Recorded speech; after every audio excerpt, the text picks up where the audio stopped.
মছজিদত পেলাই থৈ গ'ল গাহৰি মাংস।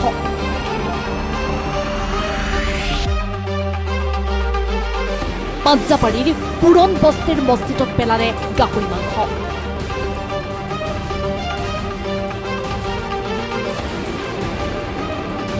গাহৰি মাংসৰ টোপোলাৰ লগত এখন বিস্ফোৰক চিঠি। চিঠিখনত প্লাবিতা নামৰ এগৰাকী যুৱতীৰ নাম উল্লেখ।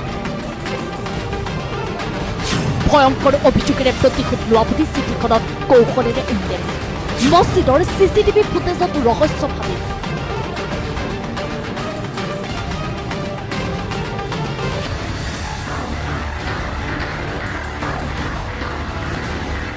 মহানগৰীৰ মছজিদত এইবাৰ কোনে পেলাই থৈ গ'ল গাহৰি মাংস।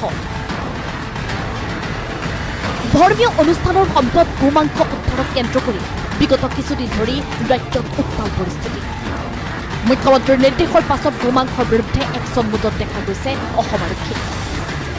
গৰু গাহৰিৰ বিতৰ্কৰ মাজতে ৰাজ্যত শেহতীয়াকৈ সংঘটিত হ'ল আন এক ভয়ংকৰ ঘটনা। এইবাৰ গোমাংস নহয়, পেলাই থৈ গ'ল গাহৰিৰ মাংস। মছজিদৰ ভিতৰত উদ্ধাৰ হ'ল গাহৰি মাংস। মহানগৰীৰ পাঞ্জাবাৰীৰ পুৰণ বস্তিৰ মছজিদত সংঘটিত হ'ল এই অবাঞ্ছিত ঘটনা। ঘটনা পোহৰলৈ অহাৰ পাছতে মছজিদ কৰ্তৃপক্ষই পৰীক্ষা কৰে চিচিটিভি ফুটেজ।